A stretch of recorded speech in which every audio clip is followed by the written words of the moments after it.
Hello, friends. It's Robin Black and Steffi D. Crooklyn. Welcome to Brawls Beers. If you've been here with us before, you know the drill. We're going to pair a delicious beer with a delicious fight. If you're new to us, you're either a combat sports fanatic or you've been pushed here by one, and we welcome you to the party. And tonight, we are going to look ahead. We looked back last week. We're looking ahead this week to Jose Aldo versus Chad Mendes 2. The first fight was fantastic. This one's going to be even better. So without further ado, I am Canadian. Adieu. This is my friend Steffi Daniels. Excellent. So good to be joining you again this week. If we were like the Howard Stern show, you would be Howard and I would be Robin. Kind of neat. Yeah, well, we could be. I'll be Batman and you'd be Robin. See, there we go. All kinds of Robin. It works on many levels. Exactly, all kinds of Robin flowing here. So, let me ask you this: what kind of beer do you have this week? A delicious Tecate. Tecate. I'm enjoying this beer because I'm thinking about it. There are a million variables in this fight. There's a million things going to come into play.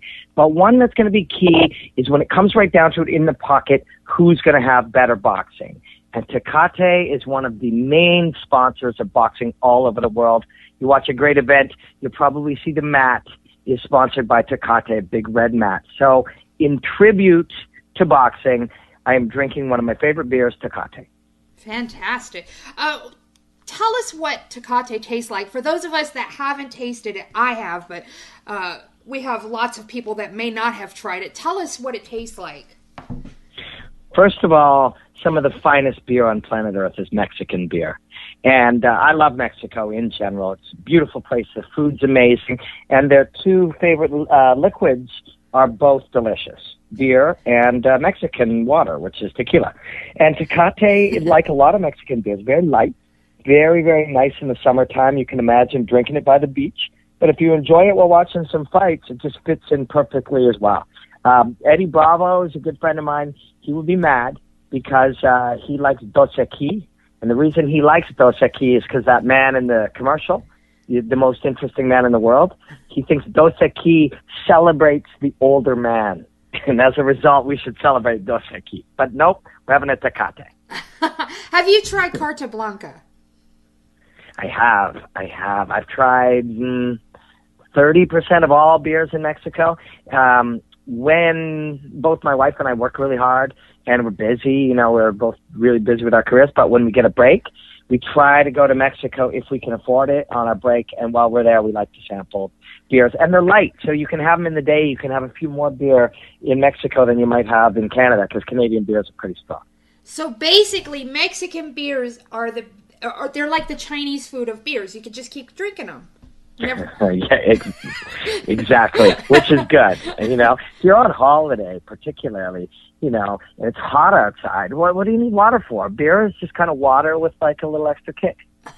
And finally, regarding your beer, where do you rank this beer in your top 10 or your top 15, whatever? Tecate, at least right now, definitely, absolutely top 5 beer. And, as we do this podcast more, we're going to explore some microbrews. We're going to take beer from, more obscure beer from Europe. But I'm not a hipster. I just like tasty things. And Tecate, top 5, maybe top 3 right now. And if somebody said, hey, I've got all beers in my fridge, what would you like? I might ask for a Tecate more often than not. I have a friend who makes his own microbrewed beer. His name is Jim Miller. He fights for the UFC. I'm going to see if I can get Jim Miller to send you one. And we're going to have you do a little review on Jim Miller's beer.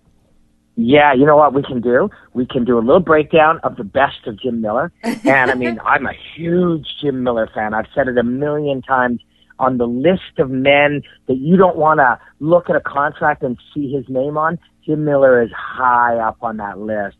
He deadlifts 475 pounds.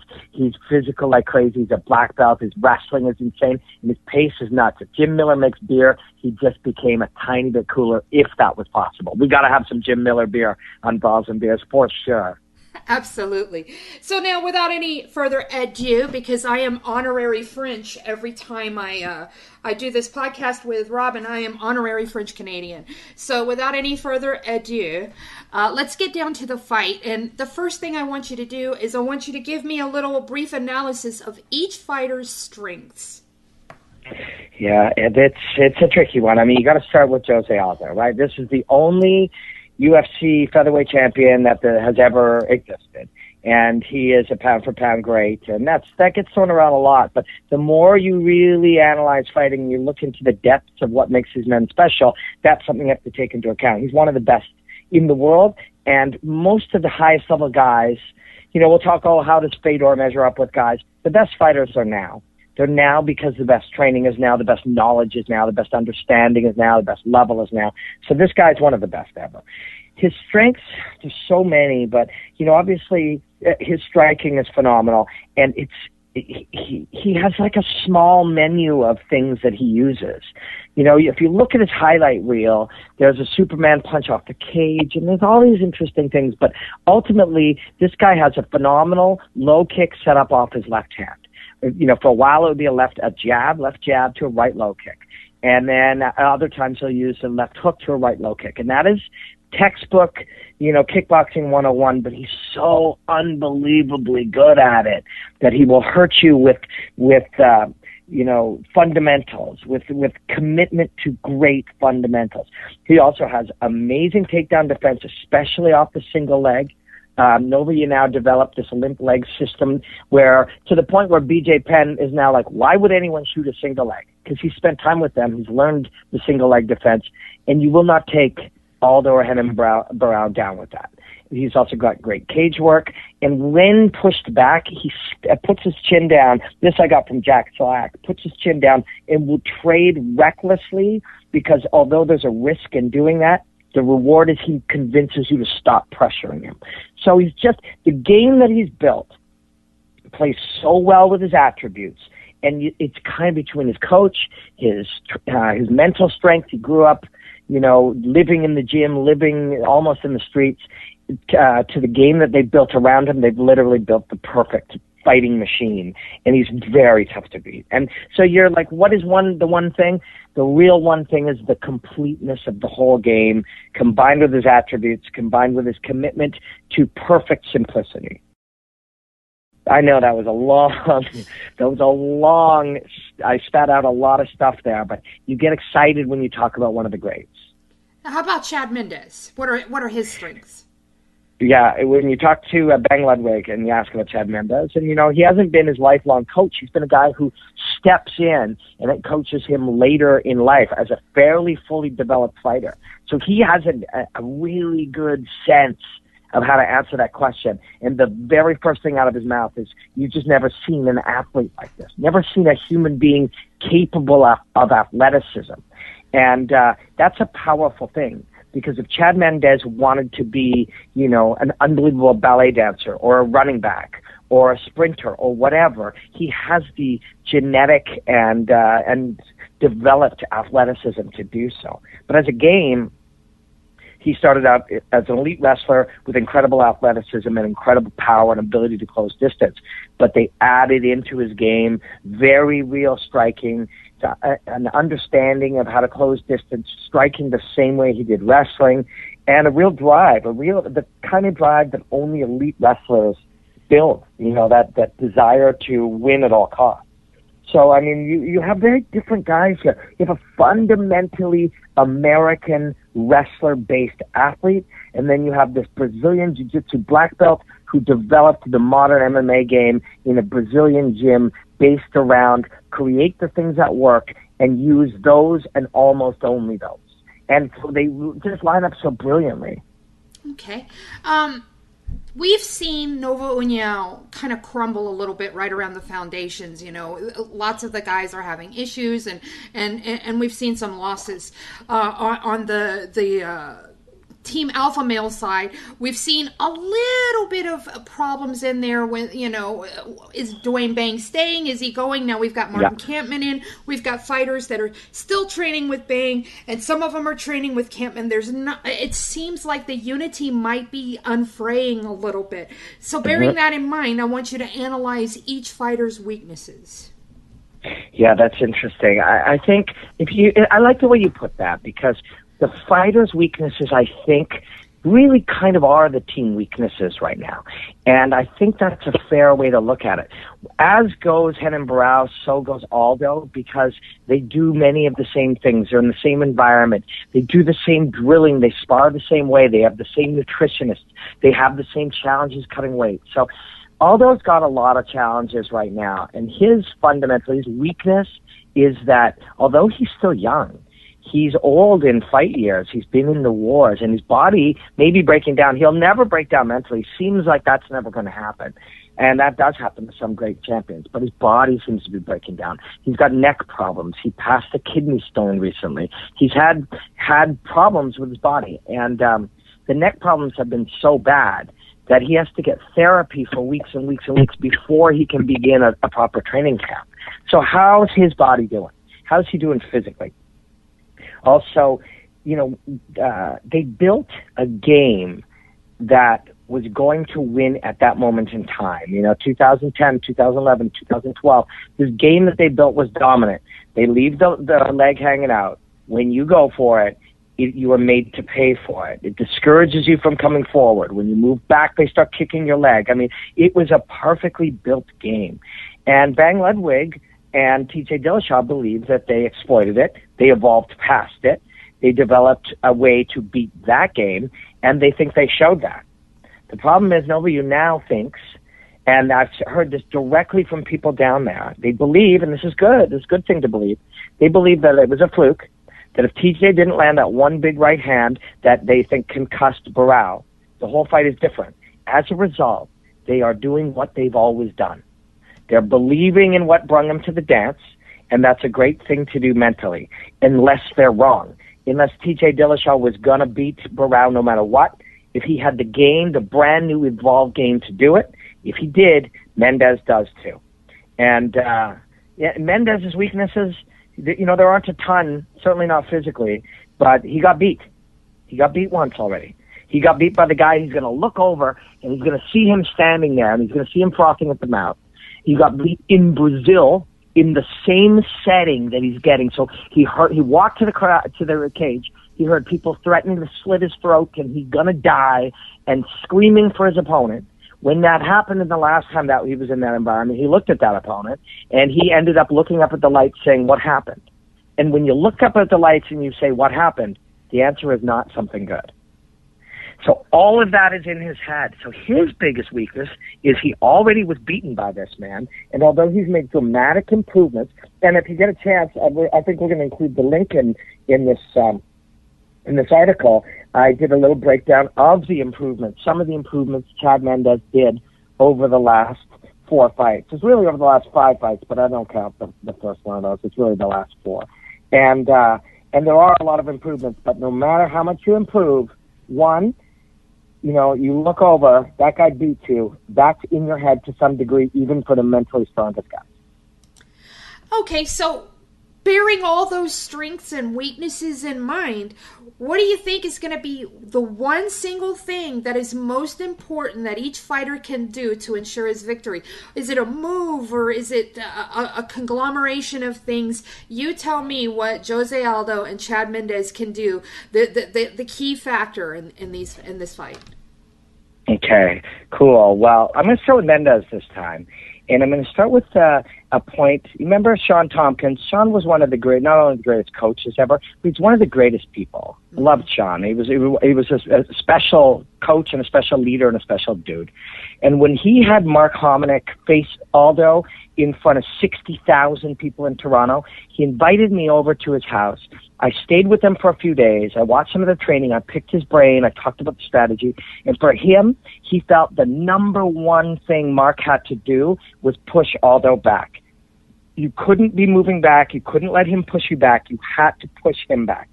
And we saw Hominick able to do that in round 5, and it worked. So although I can think of a number of other key things from Chad Mendes, among others, dealing with that leg kick, which maybe I'll talk about that with what Aldo needs to do.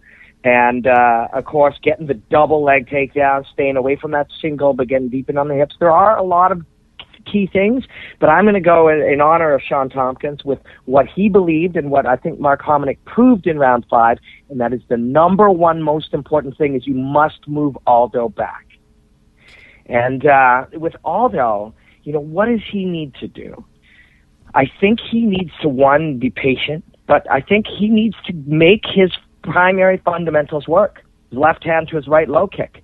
Mendes is going to be prepared for it. He's got they're going to have a list of defenses for that leg kick.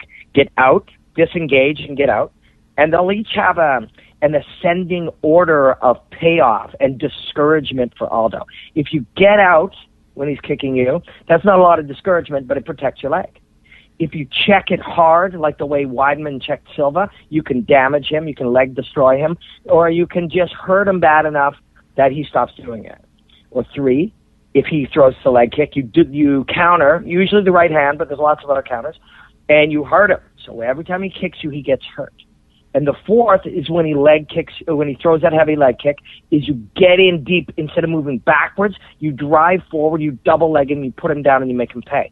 All of those things can discourage him. Aldo needs to not be discouraged, not let those things happen, have his offense that he has trained with those leg kicks for years and years and years and tens of thousands of repetitions, commit to them, and wreck Mendez's leg. Not let Mendez wreck him, wreck Mendez's leg. If Aldo can get those leg kicks going, it's what beat Uriah, it's what harmed many of his opponents, and he can ride that one. Okay. So for you folks listening, this is Robin Black, and I am Crooklyn, and we are currently breaking down Jose Aldo and Chad Mendez's fight that's coming up this Saturday. We just have 2 more questions. Chatty Cathy over here will try and wind them down in an appropriate allotment of time. We've heard you go about the most important keys to victory. Conversely, do you notice any bad habits with these 2? And if you do, what's the worst thing each guy can do that would pretty much ensure his loss? Well, for Aldo, it sort of goes with what you need, or for Mendes, it goes with what you need to do right. It's the same thing that you can't do wrong. And that is, you start moving backwards, and you are in a lot of trouble. Because why? Because you put your weight on your back leg, and you start getting drilled on that front leg. Also, if you overcommit, really, the worst thing Mendes can do is overcommit in any direction. He needs to be light. He needs to move on different angles. And I guess the easy way to state this is no forward, back, side-to-side motion, and lots of angles in circular motion. So if you imagine looking down at the ground from above, and you imagine a plus sign goes forward and back, side to side. Mendes needs to be like an asterisk with a circle around it, and a whole bunch of them side by side and up and down, so that he's pivoting, he's moving. He did what TJ Dillashaw did. If he ends up as a plus sign from above, he's going to get eaten alive. And for Aldo, I really believe that he's got to stay off his back. We all know, we've heard it said a million times, that these guys have in their back pocket this brilliant Brazilian Jiu-Jitsu game, and I know they do. But you can't just pull something out that you don't use in fights and expect it to work. Also, whoever sees alpha male guys get submitted off the back. So he's got to stay off his back, and if he gets on his back, he's got to get back to his feet. And but there's so many variables. It's such an incredible fight. They're 2 great athletes. One of them potentially wearing his body down and being asked to keep evolving. The other one Mendes seeming to be on the rise still, and sort of meeting at this moment of time. It's going to be beautiful. All right. So, final question: who are you picking to win? It's so tough, the biggest thing. If these 2 guys fought in California, I'm picking Mendes. I really am. And this fight was set to happen in California. Aldo got hurt. and it got moved to Brazil. And that makes it much more of a pick'em. I think Mendez is in a position to win it, and I think the intangible of home field advantage kind of sways it. If you force me to pick, I'm going to go out on that limb and pick Mendez. I picked T.J. Dillashaw to beat Barao. I picked him confidently. I can't pick as confidently, but I have a sense. I can see it happening, and I'll go out on a limb and pick Mendez. But as we know, I mean, when you're unsure in these cases and when there's all these variables, please, nobody put any money on this one. And I'd have said the same thing about TJ, although I was much more confident. I am going to choose opposite, Robin. I am going to choose Jose Aldo. I just can't ignore the fact that, you know, he's a killer, and he wants this so bad, and he wants financial valorization, and what better way to make your point than to stomp the crap out of your opponent. I think that's going to be the argument he makes, is when he wins, he's going to have his hand out to Mr. White. So I think that's great. Now, we are out of time, so I'm going to turn this over to Robin to close it out. But before we do, Robin, who's on tap for next week? Oh, for next week, let's take a peek at Invicta. I mean, we may do multiple breakdowns next week. Who knows? Might need 2 nights to have beers with our brawls. But I'm feeling like we take a look at Invicta next week and get into some high-end women's fighting. Fantastic. All right, man. Take us out. All right. Well, thanks to anybody who's listening out there in the universe. Thanks so much for spending 20, 30 minutes with us. You know, we look forward to hanging out with you guys again. Grab a beer and sit down and let's chat about fighting. I'm Robin Black, and I'm pleased to be hanging out